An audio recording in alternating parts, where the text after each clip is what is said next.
Well, hello, good afternoon, and welcome to the Institute for Government for today's discussion of how the government can support mayoral combined authorities, also known as strategic authorities, to deliver economic growth. My name is Akash Pound. I'm Programme Director for Devolution here at the IFG, and it's my pleasure to be the chair of this event, which we are holding in partnership with the generous support of Gowling WLG, the international law firm. Thanks to Gowling for their support. We'll be hearing from Robert Breeden on behalf of Gowling in a few moments.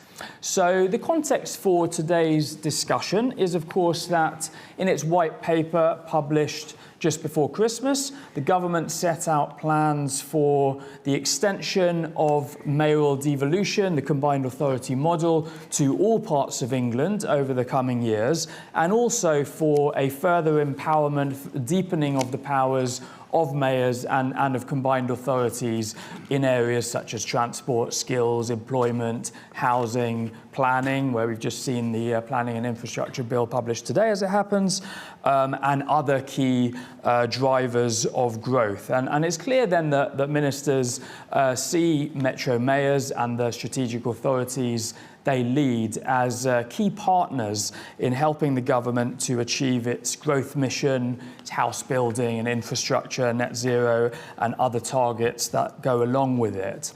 But do combined authorities, do these regional bodies have the necessary capacity, the structure, the resources they need to take on this expanding set of responsibilities? Are they going to be able to take and implement big strategic decisions over spatial plans and other things effectively? Is there sufficient accountability for the use of public money? And what can the government do to ensure that these challenges are met and that MCAs are well set to successfully deliver growth as ministers want them to do? So those are the questions we're here to discuss with this excellent panel of four. There'll also be plenty of time for audience participation, both from you in the room and anyone watching online. You can contribute questions via Slido, and we'll have time for those later on.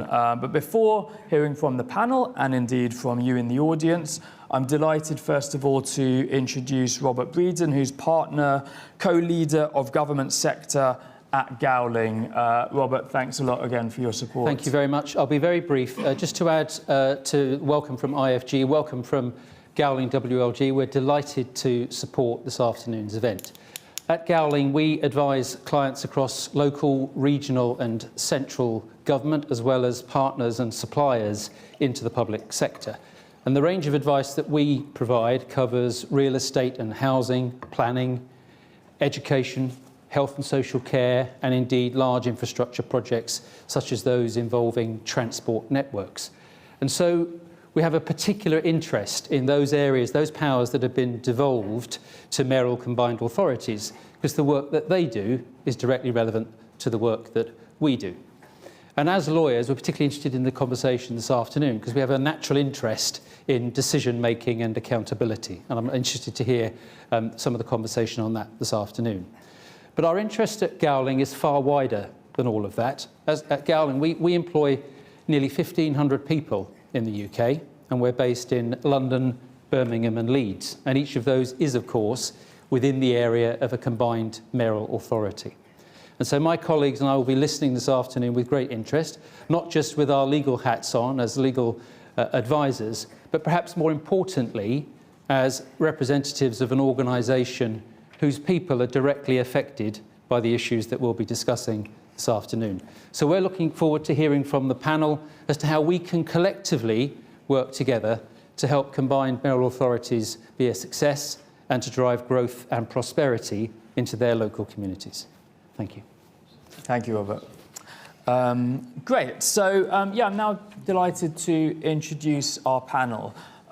So first to speak will be Jim McMahon, who's Minister for Local Government and English Devolution. You're also, I think, rapidly filling up your Institute for Government loyalty card. It's the fourth event of ours you've taken part in. So, yeah, welcome back. Thanks for taking the time to be with us.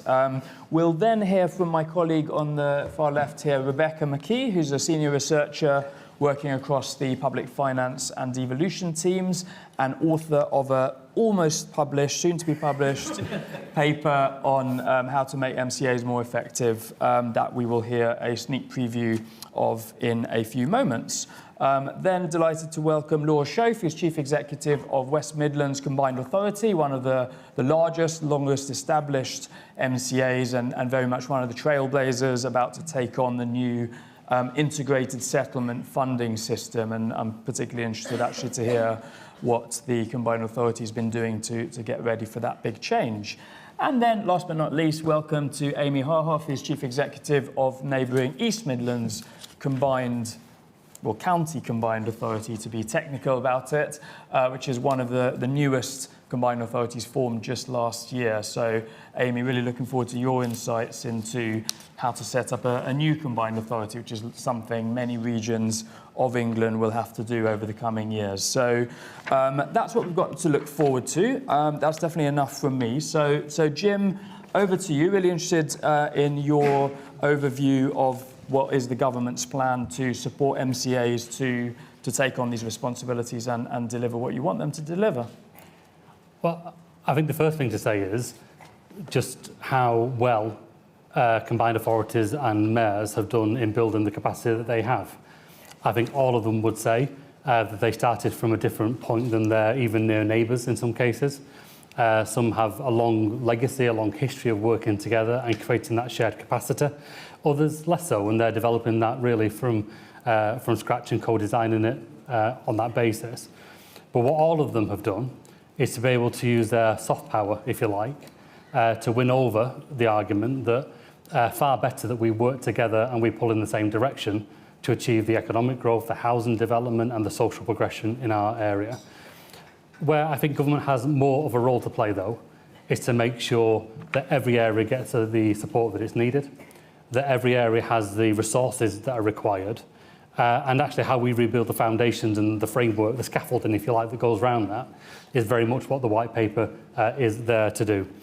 First of all, we are moving from a soft mayoral model to a powerful mayoral model. You know, the mayors unashamedly will become the centre of power and political leadership in their area, of course, in partnership with their council leaders, and we're very clear that local government is a foundation of devolution. But far more about them having the power to get on and to do the job that they've been elected to do. Now, some of that is just about the powers to kind of realign boundaries on health with the ICPs and the ICBs. Some of that is about police and crime commissioner boundaries. It's about having that overlay in strategic development strategy powers as well. A lot of the stuff that I'm interested in actually is more about the nuts and bolts. How do you make sure that they can raise enough finance to fund adequately the demand on their resource? Well, that's about mainstreaming precepts so that mayors have the income that's needed for their area. It's about changing the relationship with central government. So rather than every year waiting to see what government is willing to give, we have done that a bit this year. We've given a top up to existing combined authorities. We're paying a seed payment to the 6 in the devolution and priority programme as well. So they're not having to wait to get a mayor in place to build capacity. They can start earlier than that. But in the end, and very soon, we want to move combined authorities, strategic authorities, into the local government finance settlement so they get an allocation to a formula that can help them sustain their activity as well. But with all that comes checks and balances, and having the accountability framework is really important, whether that's local public accounts committees, bringing some of the mayoral development corporations into the best value framework will be part of that. But all that, I suppose, is a way of saying they started extremely well, I think without a lot of clarity from central government about what was required and support to make it happen. And now we're willing to meet our mayors and combined authorities where we need to be. Great, no, thanks. And I mean, just to pick up on a couple of the themes you've opened. I mean, first of all, you're in the right place to talk about nuts and bolts of government institutions. I think that's what we're all about at the IFG, of course. I mean, you mentioned about the reforming or restructuring the relationship with government. And I wonder if you might say a bit more about how you envisage the partnership between government, between different bits of Whitehall and strategic authorities working going forward. Because, I mean, obviously you've already created things like Council of Nations and Regions, the Mayoral Council. There's also quite a lot in the white paper about different forms of partnership in areas where maybe the powers aren't going to be fully devolved, but there's still a kind of sense that mayors and their authority should be playing a greater role. So yeah, if you've got any thoughts on that. Well, I think some of it is about almost allowing combined authorities to have at least mirroring powers that their local authorities have. And actually, so far, that hasn't been the case. Even the kind of general powers that councils have, many combined authorities have been curtailed at. So introducing the powers and areas of competency sounds very boring and quite technocratic, but what it does is to give mayors and combined authorities, strategic authorities as they will be, the power across a range of areas, from employment and skills and house building and development, from health and well-being to public safety and the range of different measures. It will give them the permission across all those areas to do what's needed for their local area. I think the integrated settlement is a big step forward. So between Greater Manchester and West Midland, that's over £1 billion of money across transport, across skills and a range of other areas that's being consolidated into a single pot. That will grow. That's the floor of the ambition, not the ceiling of the ambition. And of course, there are 4 who are due to get it next year in West Yorkshire, South Yorkshire and Liverpool and the North East. So that will grow again, the kind of the base there. We're giving the power to appoint commissioners. So where at the moment, I think mayors have quite limited capacity in terms of who they can appoint and on what basis, we want to free that up. So there will be mayors who say, actually, for our area, we want to have a transport commissioner to really pull together that whole system transport and lead on that agenda, pay proportionally, accountable to the combined authority and to the mayor. The right to request. So the Council of Nations and Regions is really important. It's about English mayors being first among equals with the leaders of Scotland, Wales and Northern Ireland. That's very important in terms of their national status. They are not super councillors. They are not super county councils. They are national leaders which will be seen in that way. But the right to request means that every year mayors will be getting together, including with the Prime Minister, to say these are the range of new powers that we want to receive. And what will be different this time is that the default assumption is that they will be devolved unless there's a very good reason as to why they won't be. So we're now translating the narrative, the messaging in the white paper to the legislation that will be tabled shortly for the English devolution bill. How shortly is shortly, out of interest? Well, pre-summer is the expectation. That is still the plan. Great. Well, we look forward to that, of course. Okay. So yeah, there's a lot of other questions I could put to you, but I will move to the rest of the panel. So, Rebecca, as mentioned, you're about to publish your paper on reform and effectiveness of combined authorities. What do you want to talk us through your conclusions and your assessment also of what the government is and isn't proposing to do? Mm-hmm. Yeah, so this is a report that looks at one of those kind of like nuts and bolts issues that you mentioned, which is specifically around the sort of decision-making arrangements for mayoral combined authorities, so the changes to voting requirements for different types of strategic plans, so spatial plans, transport plans, skills strategies, for example. And the starting point really for that is that the government rightly has identified the model of mayoral-led combined authorities as key to the growth mission and as partners in this. And there's some really ambitious plans in terms of spatial planning and house building targets. And although several MCAs have delivered some really concrete benefits in some of these places, so for example, in Greater Manchester, the integrated transport, in West Midlands, some of the regeneration of the brownfield sites as well, actually an awful lot of things kind of just don't really get over the line because of the requirement for unanimous approval, either for the adoption or at different stages of some of these strategic plans.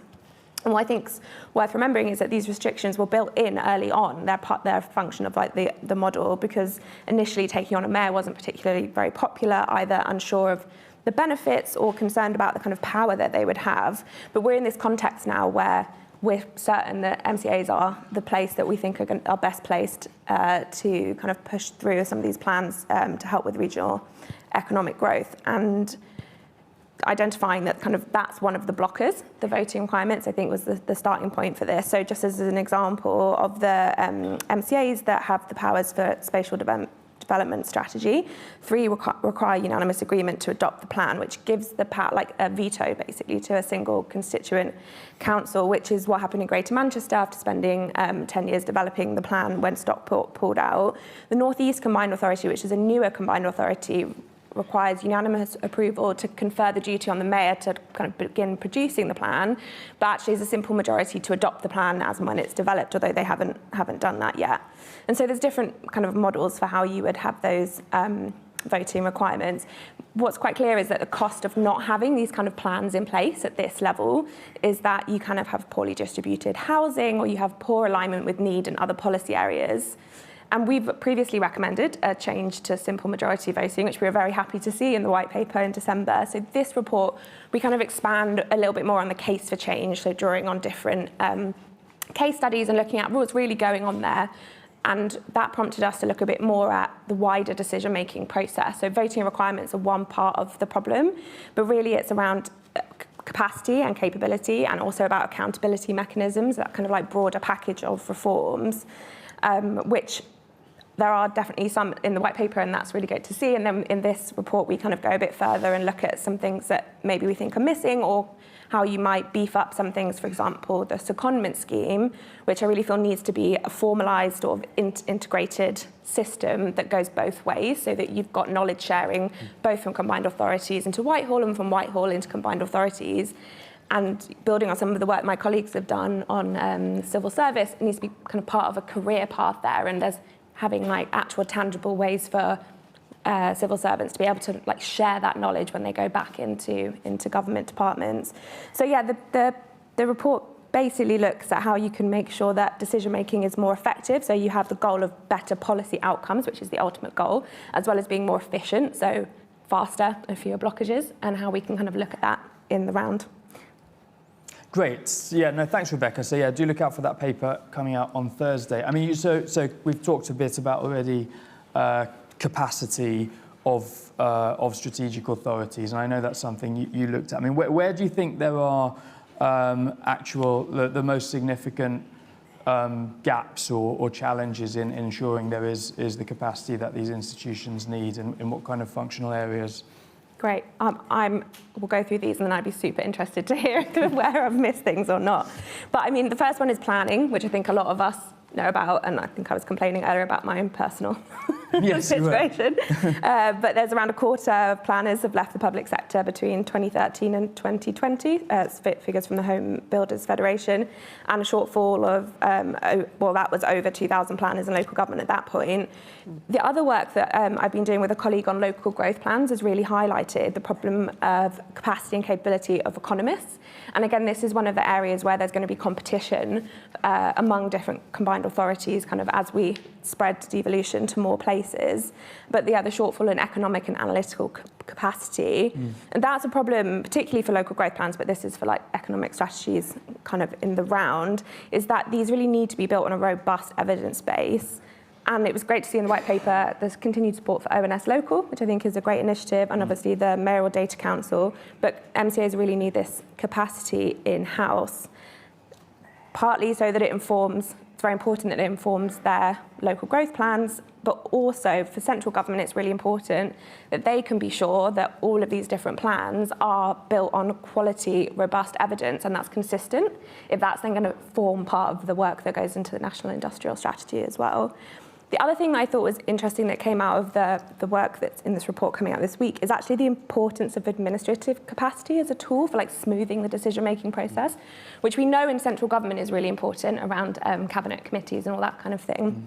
But staff who manage the records, who kind of manage the communication between members and see off disagreements, and ensuring legal compliance with various different regulations. And I think that's going to become more important as you change the voting requirements to make sure you kind of like smooth that. And then, of course, for Greater Manchester and the West Midlands, there's the additional role of managing the budget and spending for the integrated settlement, and for more places from 2026 when that comes to them. And I think again, we've done a little bit of work with this with my colleague Tom, looking at kind of like how this process can be managed, trying to learn lessons from some of the devolved administrations. And this really is going to require kind of specific combination of skills. So having a pure economist, but as well as policy economists, having other people who are really good at like developing policy, they're all able to work together. But also people who can help politicians make the trade-offs in the budgets. That's something that devolved administrations have a lot more politicians with more free time to do that kind of trade-off. Combined authorities don't, and I think that's an important function too. Yeah, no, very interesting. Thanks. So, yeah, Laura, over to you. I mean, how much of that sounds familiar? What are the reforms or the extra capacity that you think WMCA needs to take on these extra powers and play the role you want it to play? Yeah, so if I start with the growth plan, and I'll come on to the single settlement. Please do, yeah. I know you want me to talk a little bit about that. But yeah, in the West Midlands, obviously we were established in 2016, so we're almost a decade old, and we are a trailblazer in getting the single settlement alongside Greater Manchester. We've been really interested in producing our growth plan and trying to be really specific about how we can help support this government's ambitions for growth, where that growth is going to be focused and what needs to happen in order to create jobs, build houses, and support better connectivity. And I would say specifically in the West Midlands, really keen to make sure that we're maximizing on the 66, I think, billion pounds of investment in HS2 and how we make that meaningful for the whole country and a success in the West Midlands. And if you've been to Birmingham or you have an office in Birmingham like Gowling, you can see firsthand what a massive investment that is and how it has genuinely helped transform the economy in and around the West Midlands.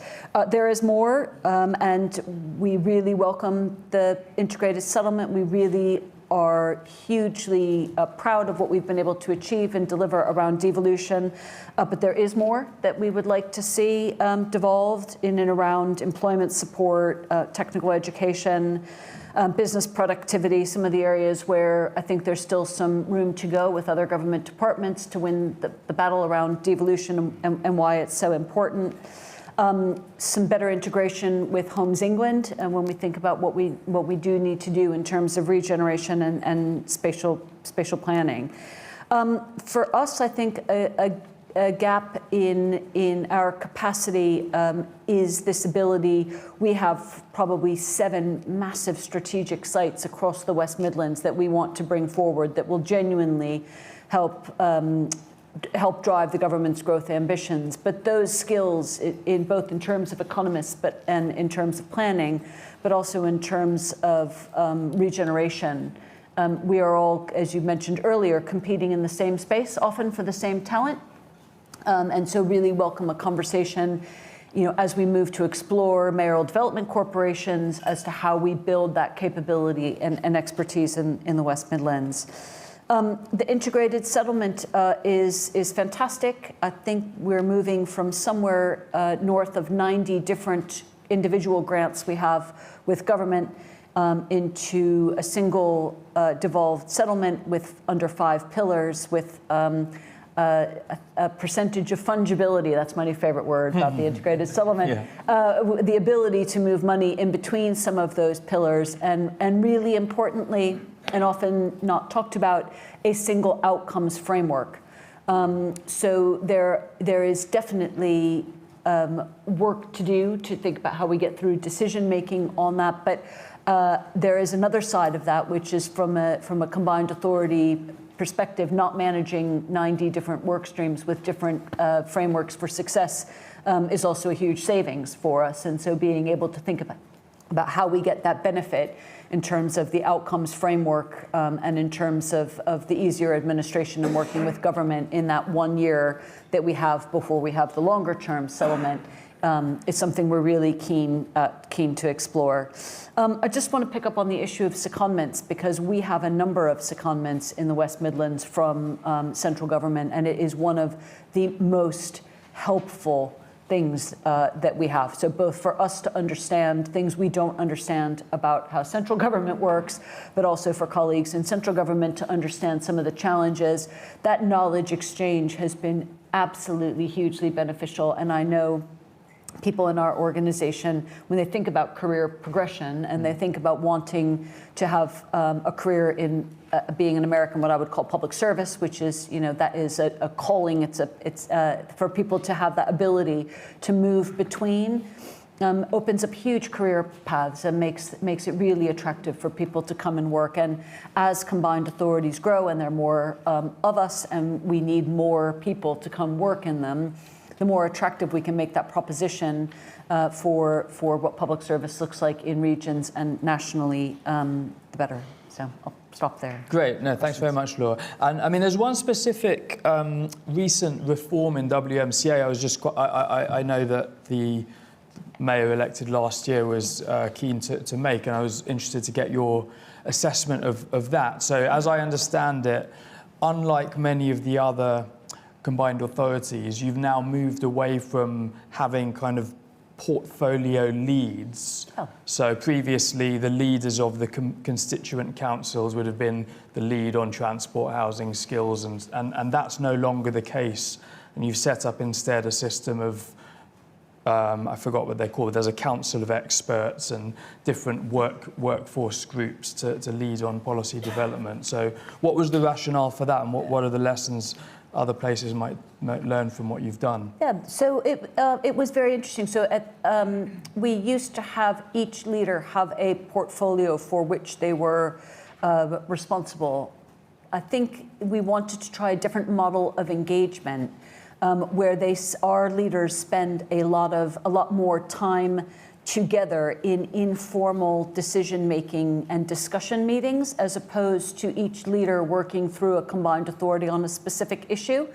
And that has really helped to bring them together on a number of issues. We have a different political makeup in the West Midlands. It's much more balanced across our leaders and our different authorities in terms of the political makeup. We always have to work through consensus in the West Midlands because of that. So the more time, given some of the strategic conversations that need to be had about some of the things like trade-offs in the integrated settlement, the more time they have together, working through issues together, the more effective in this moment they can be. And also, one of the things we've been doing is, rather than have one sort of static portfolio, as things arise, different leaders are stepping in for shorter terms. So we've been reviewing how we're delivering economic growth, and we have two of the leaders helping to lead that through a transition. So we have different elements that we need at different times. So, if we've got, again, same with the chief executives.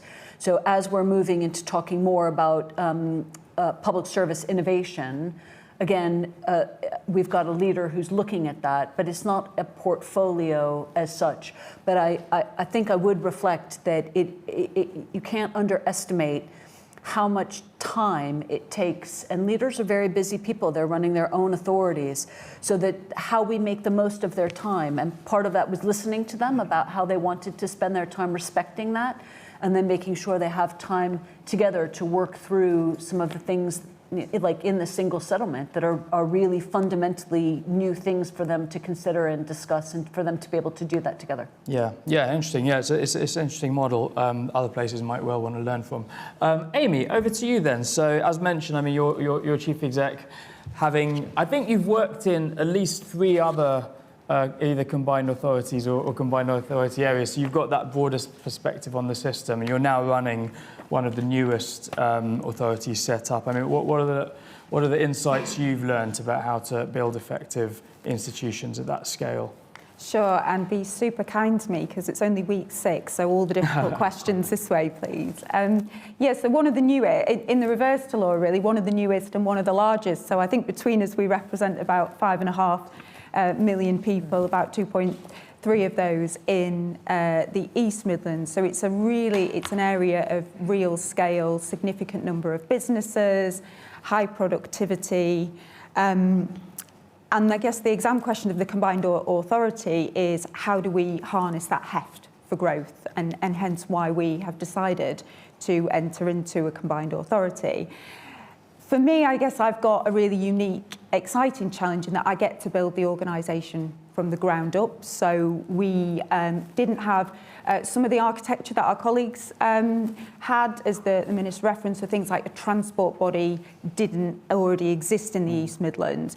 So in some ways don't benefit from some of that natural capacity that already exists, but also have an opportunity to create a single and uniform combined authority from the start. And I think our priorities are twofold. And the first is, we've got to close that back door. We have to get our house in order, our committee systems, our big decisions, building an organisation, the election of a mayor last year, the bringing together of a senior team and building the capacity around an agenda in devolution that's already committed through our devolution deal, whilst simultaneously at the same time building for deeper devolution and I guess opening the front door. So things in place that we've established, like our Inclusive Growth Commission, which is being led by Andy Haldane and the RSA for us, and our Inclusive Spatial Framework and our Inclusive Transport Strategy. You'll spot a theme here in a minute, I'm sure. Being able to build those strategies alongside our businesses, our anchor institutions, our partners as one whole at the same time is both a great challenge but also a great opportunity, and that's where we're focused. But then we've also simultaneously, and I think helpfully, got a really clear national government agenda now through the white paper and the emergent bill on what's expected of us, what's expected of us as a region in terms of the makeup, or certainly what our local authority and our constituents need to look and feel like and deliver, and what we need to do as a combined authority. We're currently identified as a strategic authority, but not yet an established authority. So one of our big priorities is being able to demonstrate to government and make the case for that established authority, and particularly delivering a single settlement. So much of that architecture is in place around scrutiny, around insurance, and now we're working with our partners like the West Midlands to really understand what we can do to demonstrate to government the ability for single settlement. And our only ask really is to judge us on our maturity, not our age, in that regard. So although we are a little younger than some of our other authorities, we're catching up fast and building that architecture. I think in terms of what would really help from government, as I say, I really welcome the clarity of priorities like the white paper, but also I think the tone of how central government is working with combined authorities and indeed with local government. I think as a new chief executive, what's really important to me is having that support system to navigate Whitehall, so that I can do my job efficiently and effectively and spend my time on the things I should be spending it on. Local government's style settlement, absolutely welcome. I think the two-way street that we've talked about in terms of capability from central government has been absolutely brilliant. We had a secondment from CLG into our combined authority, who's just become one of our new executive directors. That's been invaluable. I think it's also helpful to have that experience the other way as well, that two-way receivership is really important. And I think finally the big thing for us, and notwithstanding all of the sector challenges, I agree, and I could probably list another 12, 15 sectors of lawyers and surveyors and engineers and capacity we need in the system to deliver. But I think I just really welcome the evolution of UK mayors and to get that voice around the table, and government having that comfort that actually those voices that come around the table in the form of our mayors do so with such a clear mandate, both from national government, but also the way that they work locally to ensure that voice is truly representative. Terrific. Thanks, Amy. So I'll be coming to the audience soon, not quite now, but do start thinking of your questions. Amy, just one follow-up for you, actually. So, I mean, you mentioned the East Midlands is geographically one of the largest combined authority areas. It's also quite unusual, isn't it, in that it's not got a single urban hub that the region is structured around. Is what I think people would call polycentric, maybe in the jargon, which is something that I think a lot of the newer combined authorities that will be formed over the next couple of years will have in common with you, actually. It's not where there's a Manchester or a Liverpool or a Birmingham at the heart of it. How is that, the fact that you've got Nottingham, you've got Derby, you're based up in Chesterfield, actually, how does that affect the way you operate as an organisation? And what are the lessons, as I say, that places like Essex and Sussex that are creating strategic authorities now could learn from you? Yeah, and I think, as you say, we are just a very diverse region. We have a core city in Nottingham and Derby, but we also have quite vast, some rural areas, diversity of towns, cities. I think for me it is about how you work together as public service leaders. It's about how I work, it's about how the mayor works to be truly representative of our areas and putting in place governance, whether that is through our Inclusive Growth Commission that I referenced so that all the voices are heard. But it's also about that strategic clarity on what are your combined authority propositions. So although we reference lots of almost local authority areas there, many of our clusters and sectors do not know those boundaries, and that's the value of a combined authority. So propositions like our investment zones and Freeport actually straddle multiple boundaries, and it's about how does the combined authority work in partnership to make, I guess, the whole greater than the sum of its parts. Okay, great. And Jim, I think all three of the other panellists spoke about the value of two-way interchange between Whitehall and combined authorities. I mean, do you have any thoughts about that and what the government might plan to do to make more of a reality of that? Well, we talked in the white paper about expanding the secondment arrangements from central government. I take the point entirely that should be a two-way relationship. There's a hell of a lot the central government can learn about how to get things done on the ground in a way that makes impact. I think probably where we do recognise that there's a gap is on kind of those specialisms and maybe more the technical support. So when we talk about, say, public service reform and kind of moving to total place funding models, really tied to the integrated settlements and taking away the ring fencing of local government expenditure, a lot of that is tied to new technology, the use of AI, kind of using multiple data sets held by different authorities, where there's going to have to be a coming together of some of that. So actually, I don't think that's about combined authorities changing how they work. I think it's about how government changes the way it works. So one of the bigger changes, I would say, is that actually that devolution is not a project of MHCLG.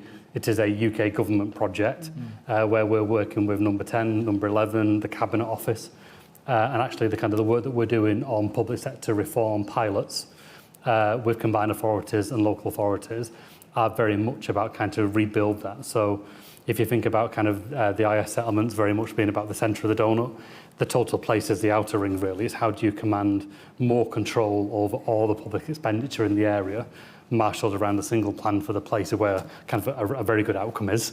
And the integrated settlements are the first step towards breaking away the ring fencing, taking away the reporting requirements, moving away from outputs, being monitored to outcomes about the place, the people and the public service footprint in that area. So I feel like we're beginning to get there, but I would say it's a whole of government approach. Yeah, no, terrific. And I mean, the outcomes framework, you mentioned it as well, Laura, for the integrated settlement areas. Are those being published? Have I missed them, or are those just being final negotiations are right, just okay. underway. I think it's due in the next week or two. So and those will be public documents, will they? we will definitely make ours a public document. Yeah. The difficulty that we've found, one is that the funding across the system hasn't yet been consolidated. So across a range of departments, like the obvious ones like DWP, but even DCMS, there are so many ring fences, and obviously within each of those ring fence grants, there are outputs that are expected for the payment of that grant. There's a monitoring regime, there's an industry that's then been set up around it. And even though we agree in principle, all of us across the whole of public service, that surely it's better that we move to outcomes that are far more about the outcomes of people in place, I think there's a bridging requirement that is still a bit output anchored in the medium term. So I think some of the framework will be a bit of kind of straddling both of that. Okay. Well, we'll look out for those and be really interested to see how they where they fall exactly on that spectrum. Okay, great. I think that's a good moment to bring in our audience. So there's my colleague Lauren has a microphone. So has anyone got burning questions they would like to put to our panel? Yes, I can see gentleman at the back, and then another chap there, and then time for one more as well. Yeah, okay, so 3. Hi, I'm Wilbert Harding. I'm a policy officer at the What Works Centre for Local Economic Growth. I have a question that links back to one of the points made about really building the rigorous evidence for local government to work with. It relates to a point made in the white paper, which is that one of the benefits that comes from devolution is the opportunity for policy experimentation as different places try different things, and collectively we can figure out, what works to provide, better results on growth. My question is, are there plans? To what extent are there plans to really incentivize rigorous evaluation at the local level, not so much from an accountability point of view, but from a policy learning point of view, so that over time we can really build up that evidence base, which, if every place is left to its own devices, it can be very difficult to get those evaluations off the ground. But if there is some kind of central mechanism that's incentivizing everyone to overcome that collective action problem, it can be, it can benefit the whole sector. Thank you. Thank you very much. Yeah. Thanks very much. Peter Campbell from the Business Services Association, represents service and infrastructure providers. Just want to ask a specific thing about capacity, and that's to do with procurement. So government's recently published the National Procurement Policy Statement. A lot of the stuff in there will help to produce inclusive growth. So, for example, pipelines of work help companies embed themselves in areas and get supply chains built up and train people, and et cetera, et cetera. But a lot of the capacity for procurement's been hollowed out. So is there more that central government can do to help catalyse the benefits of that for local areas, particularly with the incoming integrated settlements?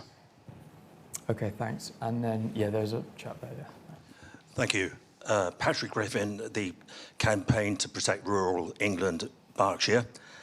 The panel has referred to strategic authorities and combined authorities. Am I right in saying that there is a difference, and if so, what is it? Thank you. Sure, okay. I think on that one, strategic authorities is the new term that encompasses combined authorities, county combined authorities, also the GLA in London, and potentially some individual county councils that may take on a limited set of devolved powers. So it's a slightly broader term. Correct me if I've got that wrong at all, Jim. I think that was the sort of simple terminological question. I won't have answers to the other two. The other two questions we had, so a very interesting one about basically what can be done to build the evidence base from innovations so that places can learn what works. IFG is planning to kick off a series to trying to help exactly that lesson sharing between places in the next few months. But really interested to hear from all the panel what could be done, and then specific question about capacity for procurement. Amy, do you want to go first on either of those questions? So I suppose working backwards, it's an interesting question about the capacity of procurement. I think, like you, very much welcome the guidance, and I think seeing procurement in the context of what it does for inclusive growth. We have the East Midlands Pound. So we as a combined authority are starting to set up and put in place those important things like your anchor institutions network and the social value portals and those frameworks so that our market can take advantage of our expenditure.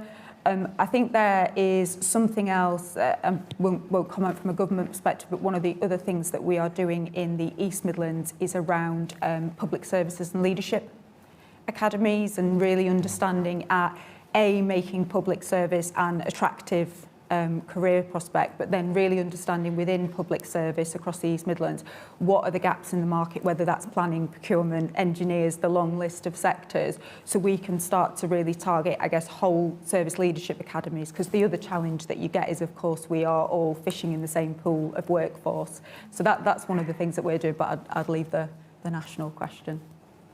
Yeah. Jim? I think the point around the evidence base for us is almost the most important thing here. I think we've done very well across government and land in a white paper that is ambitious enough in places, but leaves a lot of room to grow outwards, and we're very open about that. This is the start of a journey that we see really shifting where power sits in this country. But we also want to make sure that we don't exaggerate and that we don't oversell. We are very clear about the starting point, that it's a very mixed picture across England.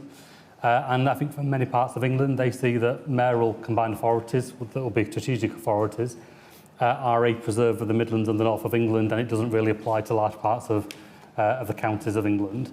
And what we're saying is that if you believe, as we do, that growth and reform are two sides of the same coin, if you want to grow the economy, you've got to reform public services in places where people live and vice versa, then actually you've got to have that strategy and the pull away from a centralising state to a more localised way of delivering that. But we're also very honest that there are different approaches to that, and England is very diverse. So the work that we're doing with the Cabinet Office around PSR and early intervention is all about that kind of test and learn pilots.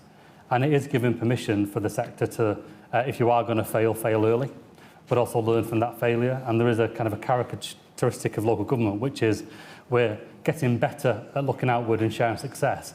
We're not always as open about sharing where there is learning, where it hasn't quite gone as well, avoiding saying failure, but the kind of learning from those. And I think it applies as much to the establishment of new combined authorities, actually.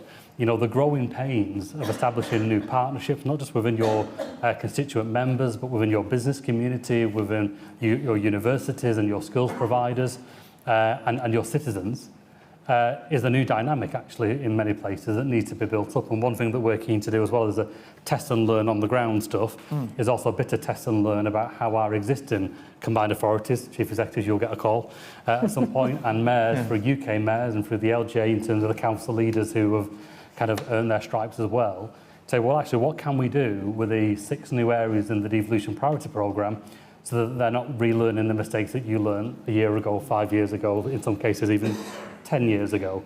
And that kind of joint sharing of capacity is pretty important. On the supply chain issue, which I also think is important, so in addition to the kind of work on procurement, we're just in the process of the review of the local government pension scheme, which many will know is £400 billion of a scheme, can do far more in terms of UK investment. There are many reasons why it doesn't do more, but one of the key reasons is the UK has not got a credible pipeline of projects that are investable projects that have been de-risked and are ready to invest in. Well, actually, that message also comes from private sector investors who will say, well, hang on, we have the same issues here. What is government doing to marshal that? There's bits we can do from a national point of view about the national pipeline, GB Energy being a good example of that. But actually, many of these projects will be developed, I think, from the strategic development plans, from the local growth plans, from the alignment of budgets around skills and transport, where areas are kind of building from the ground upwards. And I think it's going to be increasingly important that there is a procurement and investable pipeline strategy for local authorities and combined authorities as much as from central government. I mean, that's where the game will be. Great. Laura, correct me if I'm wrong, but you're going to have to leave fairly imminently.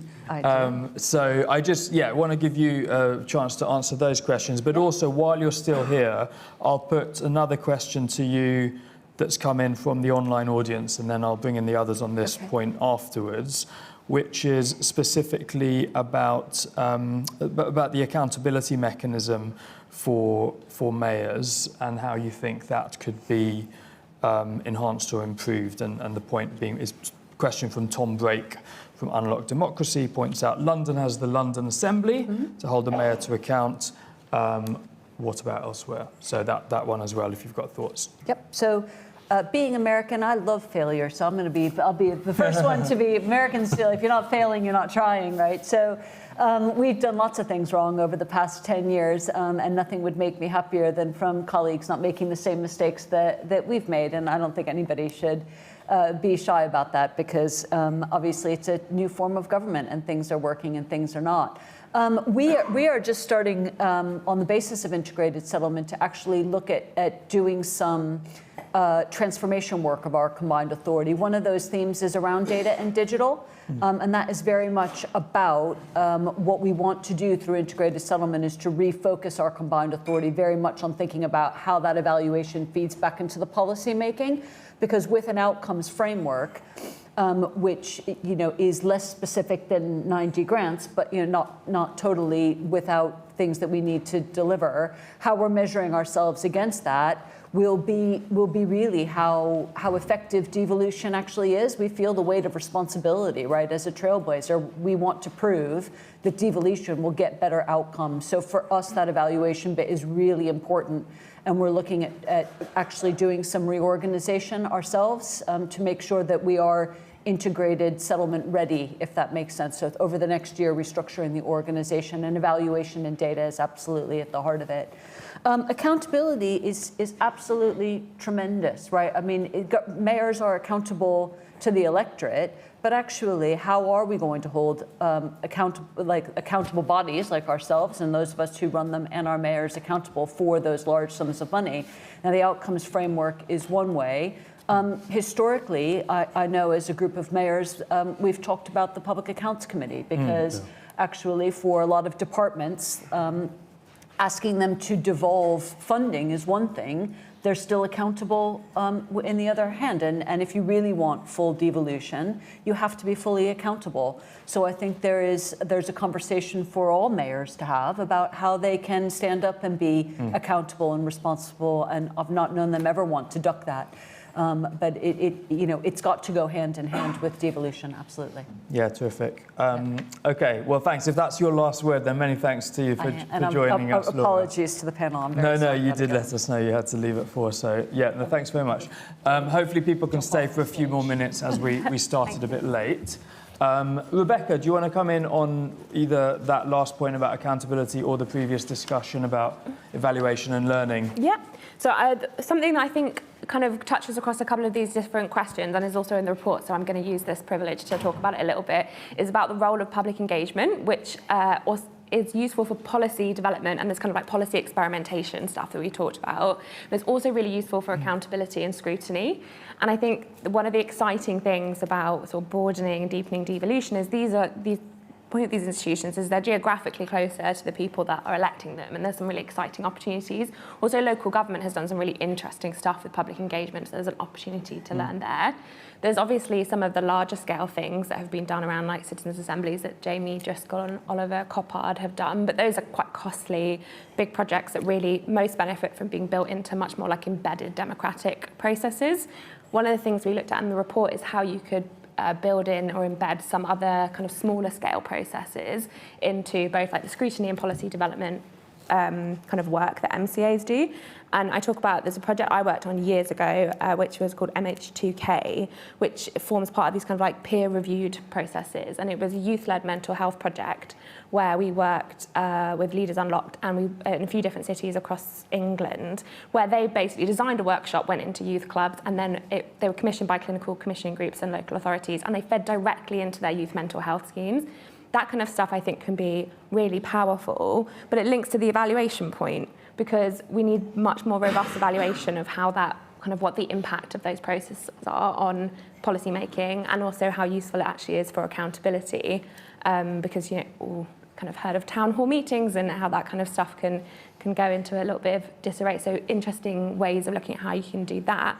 Also talking in the report about using digital tools for engagement for some of that work as well. So there's like various cities across the world have got programs like Decide Madrid, which is a way of basically suggesting options for legislative reform in Madrid. There's a V Taiwan. There's various different digital tools for idea generation or for communicating. And I think, yeah, that sort of public engagement element is an area where it seems like quite exciting, but we definitely need more robust evaluation of how that works. Yeah, great. Okay, so yeah, I mean, Jim and Amy, interested in your thoughts on opportunities for citizen engagement in the ways Rebecca's been talking about, the accountability reform, local public accounts committee type of model.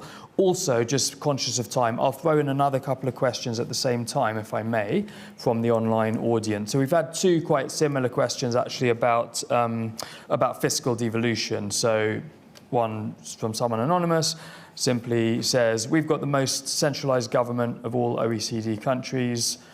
England's maybe true, not, depending how you measure it, but how does the government intend to further fiscal devolution, including powers for reform of taxes like council tax, which is wildly outdated?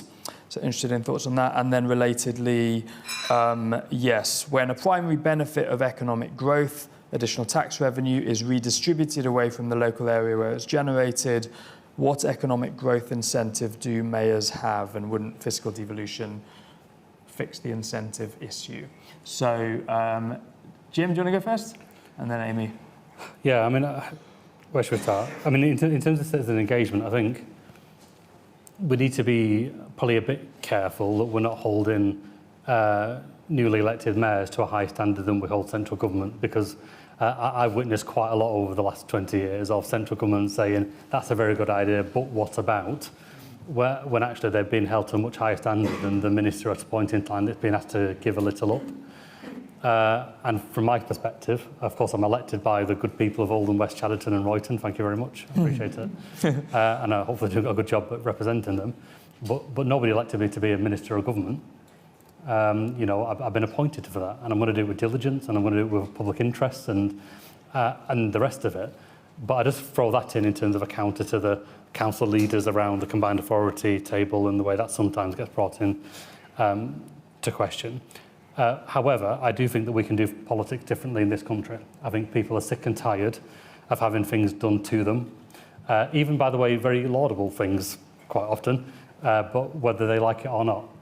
I think the days of that should be over. And actually, in a time of limited resource, there is more of an onus, in my view, to spend the money that is in the system much better than we do. And the best way to achieve that is to co-produce it with local people. And so the white paper, it nods towards it, but we do recognise that a community strategy is needed to really address that kind of foundational question. But we talk about kind of the kind of decentralisation, if you like, delegation. We talk about devolution. Of course, the kind of localism is a very important part of this, and how we build those kind of neighbourhood structures that people in every part of England have more agency in the immediate place where they live is the bit that we've got to backfill, because after 14 years, adult social care, children's services, temporary accommodation have overwhelmed councils to such an extent that it's been neighbourhood services that have been eroded as a result of that. And I think actually they make the material difference as to whether people feel proud, confident in the place where they live. So I think that provides a huge opportunity to engage local people, but matters of planning. You know, the future direction of the place where you live is probably the most material thing that you'll have a view on, and how you engage in that is going to be very important. And in the way that we heard before, you know, leaders have to do trade-off. Well, actually, local people do too, and I think we give communities a disservice if we don't give them the credit to recognise that they have the capacity to be able to make those trade-offs, because they recognise at times that those are needed. On fiscal devolution, we were very clear that the white paper was a starting position, it wasn't the end. I would say, honestly, we are nowhere near that yet in a kind of comprehensive package. You might get elements of it, and I think there are arguments for it, and we can kind of rehearse some of those. But when you have such a centralised state that has held command and control over even the kind of minute grants that you're given, I think we've got to address that before we address the second bit. So the work we're doing on integrated settlements, as I said before, £1 billion for Greater Manchester and West Midlands, but actually across local government, just think about the hundreds of different grant streams on social care, DWP requirement, our own departmental requirements actually are not, you know, are quite onerous in places, where we begin to unpick that more freedoms at a local level. I think that then unlocks the next stage, which probably is that kind of fiscal devolution. And I don't mean like the fringe stuff, I mean the big stuff that people would talk about, but I'm also wanting to say I don't think we're there yet. I think that then does come into incentives, which is, well, if you're not going to give freedoms over local taxation, how do we benefit from the tax base that we do grow because of the productivity gains, the business rate gains and the rest of it? I would be honest, and I think it speaks to the evidence-based point earlier on, I think we need to test the evidence base that say the business rate retention scheme really is rewarding the activity on growth leading to the business rate growth on some of that.